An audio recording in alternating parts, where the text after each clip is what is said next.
હમણાં એક ઘરવાળા એની ઘરવાળીને પૂછ્યું કે નાનપણમાં તારું ગુલામનું નામ શું હતું? તો એની ઘરવાળી કે ગુડી. એનો ઘરવાળો કે માથે મીંડું લગાડતા ભૂલી ગયા લાગે છે. કફન પર પાથરી ચાદર અમે ખૂબ મહેફિલ જમાવી છે. કફન પર પાથરી ચાદર અમે ખૂબ મહેફિલ જમાવી છે અને દફન કર્યા દુઃખોને અમે ખૂબ ખુશાલી મનાવી છે. હાસ્ય છે ને એ બહુ સહજતાથી મળે એમ. એટલે તો હું કાયમ કહું છું કે વેપારી છે ને એ હાસ્યનો ઉપયોગ કરે છે. લૂંટારા છે એ હાસ્યને લૂંટે છે. ગલઢા છે ને એ હાસ્યને યાદ કરે છે. છોકરીઓ છે એ હાસ્યનો ગેરઉપયોગ કરે છે. છોકરાઓ એમાં પાછા ગોટે ચડે છે. અને કલાકાર છે ને એ હાસ્યનું સર્જન કરે છે. હાસ્ય અઢી અક્ષર છે. અઢી અક્ષર જેટલા છે ને એ બધા સમીરભાઈ ભૂકા કાઢી નાખેવા છે. કૃષ્ણના અઢી અક્ષર ભૂકા કાઢી નાખે. હાસ્યના અઢી અક્ષર ભૂકા કાઢી નાખે. સત્યના અઢી અક્ષર ભૂકા કાઢી નાખે. પછી પત્નીના અઢી અક્ષર હારાના ભૂકા કાઢી નાખે. અને હું તો કાયમ કહું છું કે હાસ્ય બહુ સહજતાથી મળે. ભાગ્યમાં હોય તો માણસ દાંત કાઢી શકે. બાકી ઘણા એવા હોય ગલગલિયા કરો તોય હુઈ જાય. કામ કે એને આનંદ જ ન આવે. આનંદ તો અંદરની વસ્તુ છે ને. હા, ભાગ્યમાં હોય તો માણસ આનંદ કરી શકે. એટલે તો હું કાયમ એક વાત કરું છું, મારા અનુભવની જ વાત. જુનાગઢથી હું પ્રોગ્રામમાં રાજકોટ જતો હતો. એક ભાઈ બકરી લઈને બસમાં ચડ્યા. કંડક્ટર કેલા માણાની બસ છે, આમાં બકરી લઈને ચડ્યો. હવે કંડક્ટરે ઉતારી કે આમાં માલ ઢોર ન હાલે. તો કંડક્ટર કંઈક ડેપોમાં લખાવ ગયો તો ઓલો મને કરગરવા માંડ્યો. મને ક્યારે આ ભાઈ મારે બકરી ગમે એમ કરીને ગોંડલ પુગાડવી છે. તે મેં મફત એને સલાહ આપી. મેં કીધું એક કામ કર, બકરીને ધાબરો ઓઢાડી દે. મારી કાળી સાલ આપી. મેં કીધું આ માથે નાખી દે. કંડક્ટર આવે તો કહેજે કે 80 વર્ષના ડોસીમાં છે, કળ વાકી વળી ગઈ છે. કંડક્ટર આવ્યા, પૂછ્યું કોણ છે? તો કે ભાઈ 80 વર્ષના ડોસીમાં છે, કળ વાકી વળી ગઈ છે, 2 ગોંડલ આપો. હવે ટિકિટ તો લઈ લીધી, પણ સ્વભાવ પ્રમાણે જેતપુર આવ્યું ને એટલે બકરીએ લીંડી કરી. કંડક્ટરના ભાઈને કીધું કે તમારા માળીની રુદ્રાક્ષની માળા તૂટી ગઈ છે. મેં કીધું તું હવે પારા ન ગણતો. હાસ્ય તમારે ક્યાંય ગોતવા ન જવું પડે, સહજતાથી મળે. આ હમણાં ભાઈ મેકઅપ મેને મને લિપસ્ટિક લગાડી એટલે મને વાત યાદ આવી ગઈ કે આ ઝેરોક્સની શોધ છે ને એ બેનોએ કરી છે. એક ઓઠ ઉપર લિપસ્ટિક લગાડે પછી આમ કરીને ડબલ થઈ જાય. એ ઝેરોક્સની શોધ બેનોની છે. અને હું તો કાયમ કહું અમુક ઉંમર સુધી બધું સારું લાગે. 65 પછી આઈબ્રો ન કરાવાય. અને અમુક બેનાનો તો શરીર ડાયાબિટીસમાં આ થઈ ગયા હોય અને એ 1 પીસ પહેરીને નીકળાવ. આપણને એમ થાય ગુણિયામાં દબાવીને રૂ ભર્યું છે શું છે. 1 પીસ સુધી તો વાંધો નહોતો, પણ આપણા ભાભાનો લેંઘો હતો એને બાયુએ પ્લાઝો કર્યો.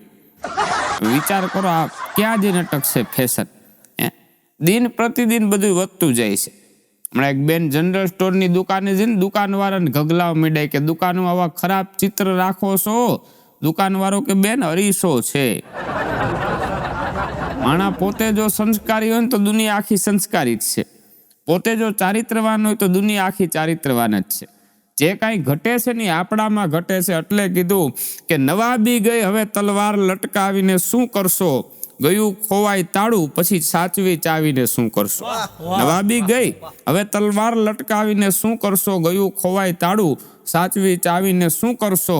અને જનારા ચેતવી દેજો અહીં આવનારાને કે અમે અહીંયા આવીને નથી કાઢી લીધા કાંદા, તમે અહીંયા આવીને શું કરશો? આ બધું જગતમાં છે ને, આ મનુષ્ય અવતાર મળ્યો છે તો હરિભજન રામ સ્મરણ કરી લેવું. અને આવા સમીરભાઈ જેવા મિત્રો છે એના માધ્યમથી સારા હાસ્યના પ્રોગ્રામ તો આપને આપે જ છે, પણ એવા કલાકારો સમીરભાઈ લઈ આવે છે આ યુટ્યુબ ચેનલના માધ્યમથી કે હાસ્ય સાથે તમે પરિવાર સાથે કંઈક માણી શકો ને એવું હાસ્ય કે જેમાં ભાઈ બહેન પતિ પત્ની બધા મર્યાદાવાળું હાસ્ય કે કોઈને ઉણપ ન આવે. છીછરું હાસ્ય નહીં. અત્યારે હાસ્ય છે ને બહુ છીછરું થઈ ગયું છે આ સોશિયલ મીડિયાના માધ્યમથી. પણ હાસ્ય એવું હોવું જોઈએ કે આખો પરિવાર ભેળા બેહી સાંભળે અને મર્યાદાવાળું ને સહજતાવાળું હાસ્ય. એક ભાઈને કીધું ઘર હળગે, ઓલો કે મારે હું? એ કે તારું હળગે. તો તારે હું? ભલે ને મારું બરી જાય. આ સહજ હાસ્ય. ગામડામાં એક ડોહીમાં અને એનો દીકરો દેવો રીએ. એમાં પાડો વેચવાનો. ઘરાક આવ્યો, ડોહી માને પૂછ્યું કે પાડો વેચવાનો છે? ડોહી કે પાડો વેચવાનો છે પણ દેવો નથી. એમાં એક ભાઈ ત્યાંથી નીકળ્યો કે આ બાઈ ઊભી દેવાની જ છે. પછી કોકે ચોખવટ કરી દેવા ભાઈની કે જે કાંઈ મજા છે ને એ, અને હું તો કાયમ કહું છું कि उस चमन को क्या करूं जिसमें माली ना हो, उस घर को क्या करूं जिसमें घर वाली ना हो, उस ससुराल को क्या करूं जिसमें साली ना हो, उस पेड़ को क्या करूं जिसमें डाली ना हो, और उस प्रोग्राम को क्या करूं जिसमें आपकी जोरदार ताली ना हो. દાદ દેતી રહેવી, તાળી પાડતું રહેવું, જ્યાં મજા આવે ને. બાકી આ જન્મમાં નહીં પાડો ને રામના નામની, કૃષ્ણના નામની, તો ભગવાન સ્પેશિયલ અવતાર આપી દે. પછી ઘેરે ઘેરે જઈને વગાડવી પડશે. એટલે સમય મળે ને ત્યાં વગાડી લેવી રામના નામની, કૃષ્ણના નામની. અને અમે કલાકારો તો બીજું કાંઈ નથી માગતા, તમારી તાળી જ માગીએ. એનું કારણ શું છે કે હજારો આહ દબાવી છે તમારા એક વાહને ખાતર, હજારો આહ દબાવી છે તમારા એક વાહને ખાતર, પણ દોસ્ત ખાલી વાહ ન કહેતા વાહ કહેવાને ખાતર. બાકી પરમદી એક જણાએ મારા વખાણ કર્યા. મને કે તમારું ગળું બહુ સારું છે. તો હું જરાક ફૂલાણું. મેં કીધું રોજ 2 કલાક રિયાઝ કરું છું. મને કે જભાના ગળાની વાત કરું છું. પછી એટલો બધો ભોઠો પીડ્યો. પરમદી એક ભાઈની ઘરે ચા પીવા ગયો ને, તેણે એક લેડીઝ કલાકારની કેસેટ ચડાવી. મને કે આ કેવું ગાય છે? મારાથી કહેવાય ગયું. મેં કીધું બહુ બસુરું ને બોગસ ગાય છે. મને કે મારી વાઈફ છે. પછી તો કાપો તો લોહી ન નીકળે. એટલે ચા અડધી બાકી હતી એટલે વાત મેં બદલાવી. મેં કીધું બેનનો અવાજ તો બહુ સારો છે, પણ ગીત એણે ખોટું પસંદ કર્યું છે. મને કે મેં લખ્યું છે. ઉપાડે જ ખોટો થાય. 1 બટનનું દૂધ દેવાય ને એટલે તમારે હરો ઊંધા દેવા પડ્યો. ખરેખર માણાનો વાક નથી, યુગ અપડેટ થયો છે. એટલે અમારા કવિઓને કહેવું પડ્યું છે કે હાથ પકડ લે અભી તેરા હો સકતા હું મેં, ભીड़ बहुत है इस मेले में खो सकता हूँ मैं. हाथ पकड़ ले अभी तेरा हो सकता हूँ मैं, भीड़ बहुत है इस मेले में खो सकता हूँ मैं, और बिछड़े छूटे साथी याद आ रहे हैं मुझको, वरना इस दौड़ में सबसे आगे हो सकता हूँ मैं, और आज भी छोटा सा बच्चा जिंदा है मुझ में કે छोटी छोटी बातों पे रो सकता हूँ मैं. હૃદયની અંદર એક એવું બાળક જીવે છે સાહેબ કે એને સત્તા, સંપત્તિ, કોઈ વસ્તુનો મોહ નથી સાહેબ. એને બસ આનંદ જોઈએ છે. અને સત્તા સંપત્તિનો બહુ મોહ ન રાખવો. આ કોરોનામાં બધાને ખબર પડી ગઈ ને હારાને કે નો સત્તા કામ આવે, નો સંપત્તિ કામ આવે, ન હોદ્દો કામ આવે, કાંઈ કામ ન આવે. કોરોનામાં એક ભાઈ મારી ઘરે આવ્યો ને સમીરભાઈ, તો મેં એને કીધું, મેં કીધું દૂધપાક પીને જાજો. તો મને કે દૂધપાક તો બહુ સારો બનાવ્યો છે, પણ આમાં તમે ભાત નાખતા ભૂલી ગયા છો, ચોખા નાખતા. મેં કીધું ભાઈ ચોખા નાખતા નથી ભૂલી ગયા, તું માંસ કાઢતા ભૂલી ગયો છો. માંસ ખોતો વાટકો મોટે ઠપકાર્યો. સમજાઈ જાય ને એનો આનંદ છે. એટલે અમારા કવિઓને, સંતોને, અને હું તો વર્ષોથી આ પ્રોગ્રામમાં ઘણી વખત આપે મને લાઈવમાં પણ સાંભળ્યો હોય છે, પણ કુતુબ આઝાદની એક કવિતા મને બહુ ગમે છે. હું વારંવાર કહું છું કે ધરા પર ધાન્યના ઢગલા ફરી ઠલવાય તો સારું, અને સરિતા દૂધ દહીંની ફરી છલકાય તો સારું, જમાનો વેજીટેબલ ઘી તણો જાય તો સારું, અને શરીરમાં સાચું ઘી સિંચાય તો સારું. અમારા સંતોના હૃદયમાં એક જ અરમાન છે કે મારો આખો ભારત દેશ પાછો નંદનવન થાય તો સારું. મર્યાદા અને સંસ્કારની જરૂર છે સાહેબ. બાકી અત્યારે જે યુગ છે, આ વોટ્સએપ અને છોકરાનું ડાયપર બે હરખું છે. 1 મિનિટે ચેક કરવું પડે, કાંઈ આવ્યું નથી ને. ખરેખર એવો ભયંકર જમાનો આવ્યો છે. હમણાં એક બેન બસમાં 6 છોકરા લઈને ચડ્યા. કંડક્ટર કે બેન અડધા ઘરે મૂકીને આવતા હોય તો? ઓલા બેન કે સાહેબ અડધા ઘરે જ મૂકીને આવીશું.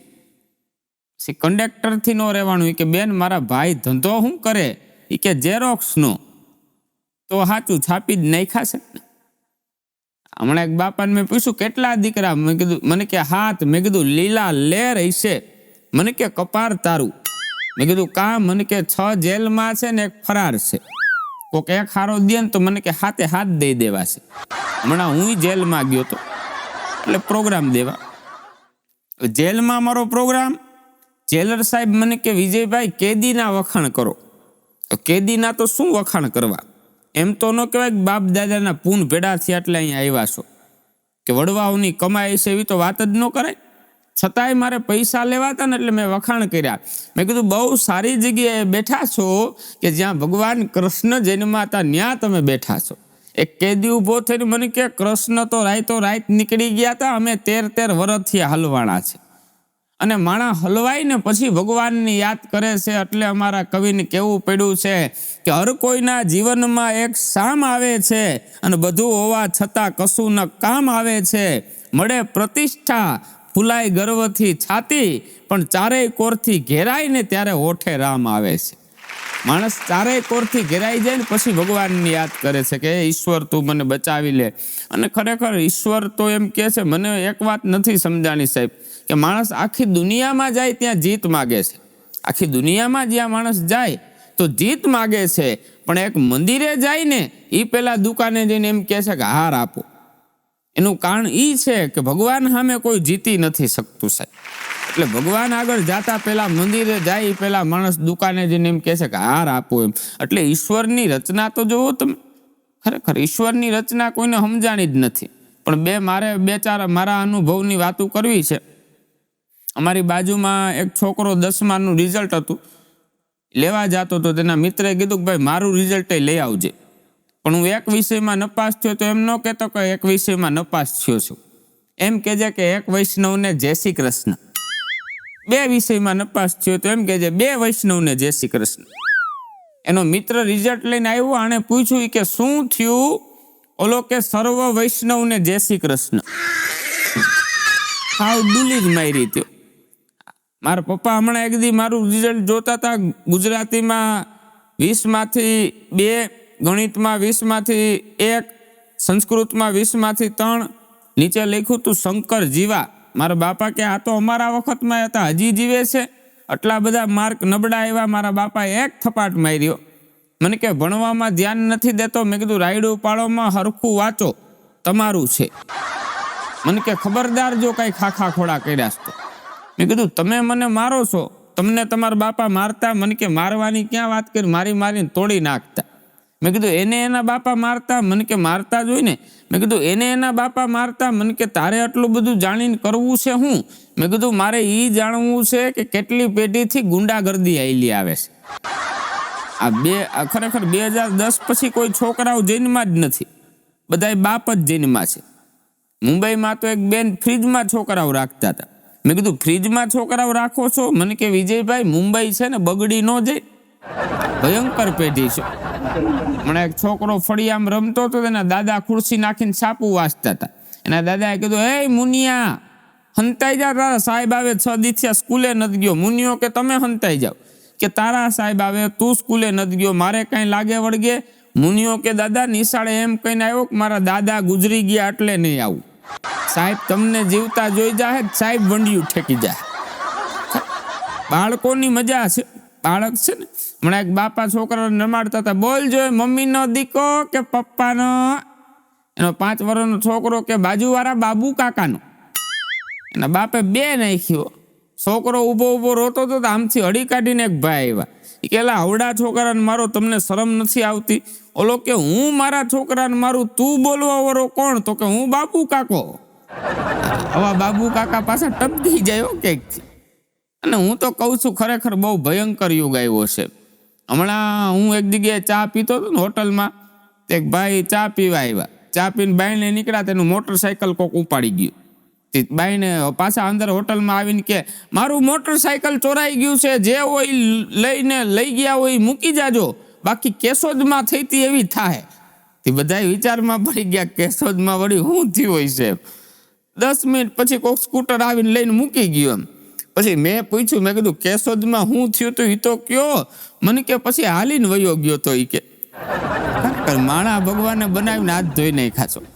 હમણાં એક કથાકારે કીધું કપૂર ઊંઘવાથી ફાયદો થાય.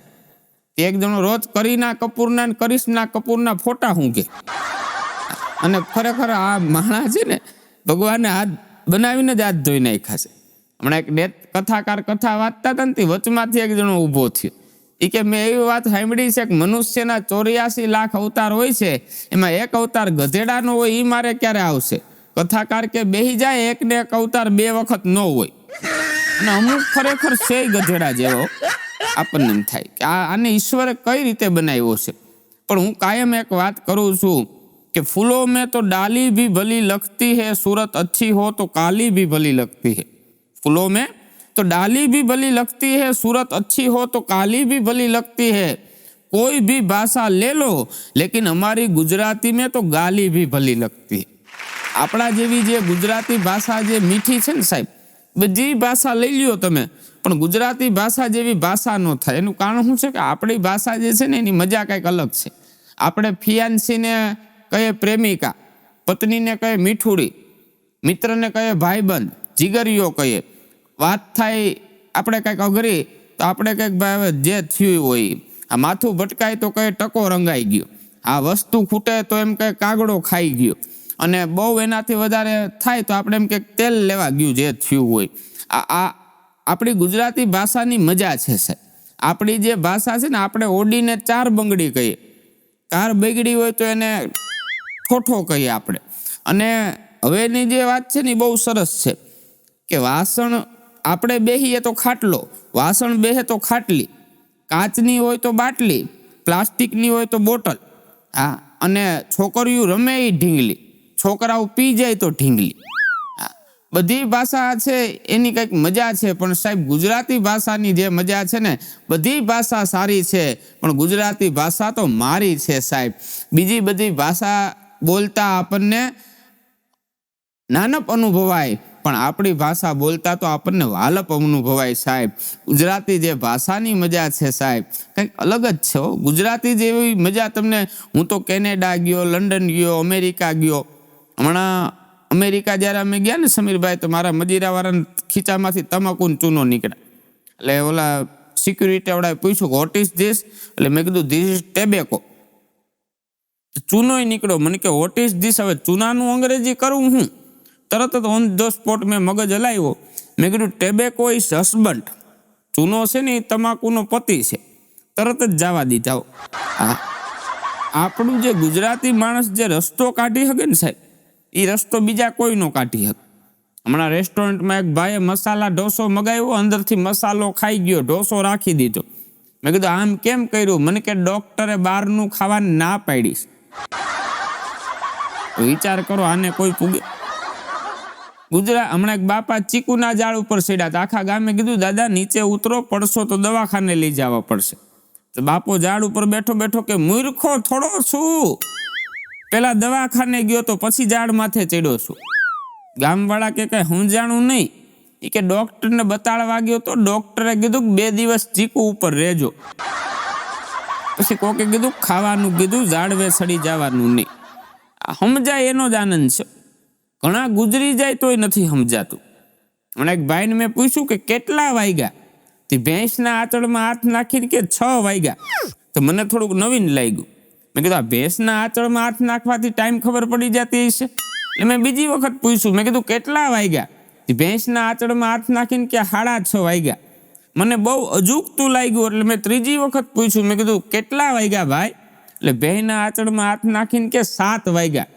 એટલે મેં કીધું ભેંસના આંચળમાં હાથ નાખવાથી ટાઈમ ખબર પડી જાય? મને કે ઘડિયાળ તો હામી દિવાલે જ છે, આંચળ નડે છે, એ હટાવીને ટાઈમ જોઉં છું.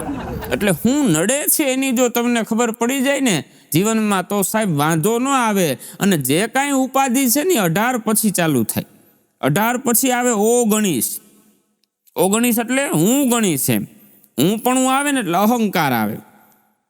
ઘણા નથી કહેતા કે હું ન હોત તો કાંતિભાઈના લગ્ન ન થાત. હવે તું નહોતો તારા બાપ ના થઈ ગયા, કાંતિભાઈના ન થાય.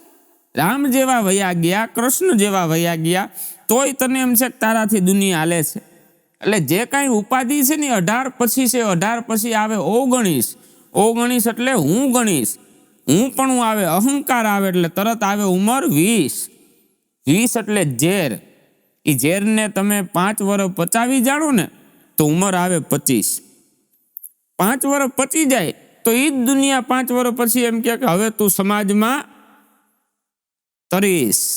તરવા માંડો એટલે 5 વર્ષ પછી એની જ દુનિયા કે બહુ જાજો નહીં હો, ખાલી પા તરીશ, પા તરી જાઓ તોય 5 વર્ષ પછી એની જ દુનિયા કે હવે તું સમાજમાં ચાલીશ, ચાલવા માંડો એટલે દુનિયા તમને તાળીઓથી વધાવવા માંડે, 1 તાળી ને 2 તાળી, પછી 49 સુધી મજા છે, 50 પછી વન આવે, વનમાં સંપૂર્ણ ત્યાગ છે, પછી કાંઈ એમાં ન હાલે. એક 55 વર્ષના બાપા હોસ્પિટલમાં ગયા ને તો ડૉક્ટર સાહેબે કીધું કે તમારી બાયપાસ કરવી પડશે, કે સામે 3-4 નર્સ ઊભી હતી એમાંથી પાસ કરવા માંડ્યો કે આ 3જા નંબરની મને બહુ ગમે છે. ડૉક્ટર કે એમ પાસ નથી કરવાની, અંદરની બાયપાસ કરવાની છે. હા, એટલે 50 પછી છે ને સંપૂર્ણ ત્યાગની ઉંમર છે સાહેબ. પછી એમાં કોઈ જાતનું તમારે જીવનમાં પછી એમ ન કહેવાય કે હવે ભાખરી જાડી બનાવી, રોટલી જાડી બનાવી, શું કામ કે ત્યાગની ઉંમર છે સાહેબ. અને એટલે જ અમારા સંતોએ, કવિઓએ, મહાપુરુષોએ કીધું છે કે ક્યાંક સન્માનમાં ચરણ વંદન અને ક્યાંક સન્માનમાં વેદવાણી, ક્યાંક સન્માનમાં કહુંબા રેડિયા, ક્યાંક સન્માનમાં ચાને પાણી, ક્યાંક સન્માનમાં ભોજન વિધવિધના અને ક્યાંક સન્માનમાં સુકેલ ધાણી, ક્યાંક સન્માનમાં ગાળો ખાવી પડે અને ક્યાંક સન્માનમાં મધુર વાણી. દાસ સૌ કહે કે કર્મ સૌ સૌના ભોગવે, આપણે શું લાભ કે આની સાહેબ. એટલે આ બધી કર્મની ગતિ છે સાહેબ. હમણાં ચીનવાળો, પાકિસ્તાનવાળો અને ભારતવાળો ત્રણેય મરીને ઉપર હાયરે, ત્રણેય સ્વર્ગમાં હાયરે ગયા. એટલે ચિત્રગુપ્તે કીધું કે તમે ત્રણેય એન્જિનિયર છો, ત્રણેયનું મારે કામ છે, દરવાજાની મરામત કરાવવાની છે. પેલા ચીનવાળાને પૂછ્યું કેટલો ખર્ચો થાય, એટલે ચીનવાળાએ કીધું કે 4000 રૂપિયા ખર્ચો થાય. તો કે કઈ રીતે? તો કે 2000નું મટીરિયલ, 2000 રૂપિયા મજૂરી, કે તો બરાબર છે. પછી પાકિસ્તાન વાળાને પૂછ્યું કે ભાઈ દરવાજા રિપેર કરવાની કેટલી ખર્ચો થાય, એટલે પાકિસ્તાન વાળો કે ભાઈ 12000 રૂપિયા થાય. તો કે કઈ રીતે? તો કે 6000 રૂપિયાનું મટીરિયલ અને 6000 રૂપિયા મજૂરી. પછી ભારત વાળાને પૂછ્યું કે ભાઈ આ દરવાજો રિપેર કરવાનો છે, કેટલો ખર્ચો થાય? તો ભારત વાળો કે ભાઈ 30000 રૂપિયા. તો ચિત્રગુપ્ત કે 30000 રૂપિયા કઈ રીતે? તો કે પહેલા તો 5000 રૂપિયા તમારા, કે પછી કે વાહે વૈધા 25000. તો કે હા, એમાંથી કે 13000 રૂપિયા મારા અને 12000 રૂપિયા પાકિસ્તાન વાળાને કામ સોંપી દેવું. બેઠા બેઠા જો કામ કોઈ કરાવી શકે ને સાહેબ, તો એ ભારત વાળા કરાવી શકે. એટલે તો હું કાયમ કહું છું કે આન રખો, બાન રખો, બાइबल और कुरान रखो, गीता का भी ज्ञान रखो, પણ દોસ્ત દિલ में हिंदुस्तान रखो. તમે કેનેડા જાઓ, અમેરિકા જાઓ, લંડન જાઓ, આફ્રિકા જાઓ, જાપાન જાઓ, પણ ભારત જેવી મજા તમને આખા વિશ્વમાં ન આવે. કે એનું કારણ શું છે? કે આપણું જે છે ને કંઈક અલગ છે સાહેબ. હા, અહીંયા એમાંય ભારતમાં ગુજરાત, અને ગુજરાતમાં અમે રહીએ છીએ એટલે નથી કહેતા, પણ પાછું સૌરાષ્ટ્ર, ક્યાં ગોકુળ, ક્યાં મથુરા, ક્યાં વૃંદાવન, તોય ભગવાન કૃષ્ણને અહીંયા આવીને ધક્કો ખાવો પડ્યો સાહેબ. અહીંયા દીકરા ખાંડીને ખવડાવી દીધેલાના દાખલા છે. અહીંયા સાહેબ આખા વિશ્વમાં તમે સમીરભાઈ આટો મારી લ્યો, ક્યાંય પણ એવું મંદિર નથી કે જ્યાં બોર્ડ માર્યો છે કે અહીંયા દાન એક્સેપ્ટ કરવામાં નહીં આવે. એ માત્ર ને માત્ર આપણા વીરપુરના પાદરમાં બોર્ડ માર્યો છે, જલિયાણ જોગીન્યા સતત અન્નક્ષેત્ર ચાલુ છે, અને બોર્ડ માર્યો છે કે 1 પણ રૂપિયાનું દાન એક્સેપ્ટ કરવામાં નહીં આવે સાહેબ. એ આપણું સૌરાષ્ટ્ર છે કે જ્યાં જલિયાણ જોગી જેવા થઈ ગયા. અને હું જે ભૂમિમાંથી આવું છું ને, એ ભૂમિ તો સાહેબ શું વાત કરવી. નરસૈયોને દત્ત બિરાજે જ્યાં ગિરનારી જાડી છે, અને ડુંગરા ખૂંદે ડાલા મથોઈ ડણક મારી કાઠિયાવાડી છે. વીરપુર, હતાધાર, પાળિયાદ અને બગદાણા જ્યાં હરિહરની આકલું થાય છે, એ રોટલો પણ પાછો કાઠિયાવાડી છે. સંત, સુરા અને દાતાર, વળી પાછા સુદામાને કેમ ભૂલી જવા. હું બ્રાહ્મણ છું એટલે નથી કહેતો સાહેબ, પણ કદાચ મારી વાત ગમે તો વધાવજો કે સંત, સુરા અને દાતાર, વળી પાછા સુદામાને કેમ ભૂલી જવા. મરી જાવું પણ માગવું નહીં, ની ટેક મારી કાઠિયાવાડી છે સાહેબ. અહીંયા મરી ગયા છે પણ માગ્યું નથી, એને પાત્ર ભજવું કહેવાય. બાકી આવો મેળામાં ઓલી ભવાયું કરતા હોય ને, કૃષ્ણભાઈનો હોય એ કહેતો હોય દેતા જાજો, દેતા જાજો. હવે તું તો મૂંગો મર, માગવા વાળા બીજા છે, તું કૃષ્ણભાઈનો છો અત્યારે, તારે ન માગાય. પાત્ર જમે તમને મળ્યું છે ને, પાત્રને ભજવવાનું છે, લજવવાનું નથી. એક વખત ફિલ્મ ઇન્ડસ્ટ્રીઝમાં પ્રાણ અને શત્રુઘ્ન સિંહા બે ભેગા થઈ ગયા ને, તો શત્રુઘ્ન સિંહે પ્રાણને કીધું કે તમે ફિલ્મ ઇન્ડસ્ટ્રીઝમાં 20 વર્ષ થયા છો તો હજી 2 લાખ રૂપિયા લ્યો છો. હું ફિલ્મ ઇન્ડસ્ટ્રીઝમાં મને ખાલી 5 વર્ષ થયા ને તો હું 2 લાખ રૂપિયા લેવા માંડ્યો. ત્યારે પ્રાણે શત્રુઘ્ન સિંહાને કીધું કે શત્રુઘ્નજી, આ ફિલ્મ ઇન્ડસ્ટ્રીઝમાં 20 વર્ષ ટકી તો જોવો. આમાં ટકવું ને એ બહુ મહત્વતાની વાત છે સાહેબ. બાકી હવાની જેમ આવી અને વયું જાય આવા તો ઘણા બધા વયા જાય છે. અત્યારે બધું ઓનલાઈન થઈ ગયું છે. સુરતથી 4-5 ભાભા આવ્યા ને, તે પેલા ભાભા બીજા ભાભાને કીધું કે વાડીએ લાડવાનો પ્રોગ્રામ ગોઠવીએ. તો બીજો ભાભો કે આ બનાવવાની પીંજણ કોણ કરે? છોકરાઓ ઓનલાઈન મગાવે, આપણે મગાવો. છોકરાને કીધું કે સ્વિગીમાં ફોન લગાડી દે. એ છોકરાએ સ્વિગીમાં ફોન લગાડી દીધો. અંદરથી બાઈ બોલી, મીઠાઈ વર્લ્ડમાં આપનું સ્વાગત છે. મીઠાઈ માટે 1 દબાવો, ફરસાણ માટે 2 દબાવો, કાચા સીધા માટે 3 દબાવો. તાણે મીઠાઈ માટે 1 દબાવ્યું, પાછું અંદરથી બાઈ બોલી, મીઠાઈ વર્લ્ડમાં આપનું સ્વાગત છે. કાજુ કતરી માટે 1 દબાવો, બરફી માટે 2 દબાવો, લાડુ માટે 3 દબાવો. ભાભાએ 3 દબાવ્યું, પાછું અંદરથી બાઈ બોલી, લાડુ વર્લ્ડમાં આપનું સ્વાગત છે. મોતીચૂરના લાડુ માટે 1 દબાવો, ગુંદીના લાડુ માટે 2 દબાવો, ચૂરમાના લાડુ માટે 3 દબાવો. બાપાએ 3 દબાવ્યું, પાછું અંદરથી બાઈ બોલી, ભાભો કે આ તો ગધનું અંદર અંદર જ જાતું જાય છે. 5 કિલોના ઓર્ડર માટે 1 દબાવો, 10 કિલોના ઓર્ડર માટે 2 દબાવો, 15 કિલોના ઓર્ડર માટે 3 દબાવો. હવે બાપાને ફોન કાપવો તો એની જગ્યાએ 3 દબાઈ ગયું. હવે વાતો 15 કિલો લાડુનો ઓર્ડર લખાઈ ગયો. 20 મિનિટ પછી સ્વિગી વાળાનો ફોન આવ્યો કે બાપા 15 કિલો લાડુનો ઓર્ડર લખાયો તો? બાપા કે ના કે બાપા આ જ નંબરમાંથી ફોન આવ્યો હતો. બાપાએ સામું ચાલુ કર્યું કે અમે 4 ભાઈઓ છે, કાંતિ માટે 1 દબાવો, મૂળજી માટે 2 દબાવો, છગન માટે 3 દબાવો, મારા માટે 4 દબાવો. ઓનલાઈન વાળાને કડે ચડાવ્યા. હમણાં એક બેન રેશન કાર્ડની દુકાને ગયા ને, દુકાનવાળાએ પૂછ્યું કે તમારા ધણીનું નામ? કે અમે ગામડાના છે, ધણીનું નામ ન લેવાય. એ કે ભાઈ તો અમારે આમાં લખવું શું બેન, તમે કાંઈક ઈશારો તો આપો. તો કે 3 ગંજી કરી નાખ. એટલે ઓલો કરિયાણા વાળો ક્યાં 3 ગંજીમાં કઈ સમજાણું નહીં. તે વાહે ઊભો હતો ને, એને કીધું કે લખો છગનજી. સમજાઈ જાય એની જ મજા છે. પણ એક મારી કવિતા પેલા દોરમાં આપને પૂરા કરતા પહેલા એવો જ્યારે મને વર્ગ મળ્યો છે હાસ્યનો, ત્યારે એવા યુટ્યુબના માધ્યમથી આપને સુંદર કવિતા અર્પિત કરી અને પછી મારા શબ્દોને વીરગતિ પ્રાપ્ત કરીશ. અમે હાસ્ય કલાકારો હોય ને એટલે વીરગતિ શબ્દને પ્રાપ્ત કરીએ. અને મેં કીધું ને એમ કે આ તો બહુ સારું છે ભાઈ, યુટ્યુબના માધ્યમથી સારી વાતો, સારા પ્રોગ્રામો, સમીરભાઈ અને એમની ચેનલ દ્વારા, એમના આખા સ્ટાફ દ્વારા એમનો આભાર વ્યક્ત કરું છું કે સારી વાતો સમાજ સુધી પોગાડવાનો આ આપનો જે લક્ષ્ય છે ને એ બહુ સારો છે. એક એવો શેર આપને અર્પિત કરું કે कुछ ऐसी हवा चले कि अपना कौन है पता तो चले, कुछ ऐसी हवा चले कि अपना कौन है पता तो चले. दूरથી જોયું તો નનામી હતી, નસીબ જોગે કબ્ર સામે સામી હતી, દુખિયા દર્દની મહેફિલ જામી હતી, ચાંદ સિતારાને પણ આખરી સલામી હતી.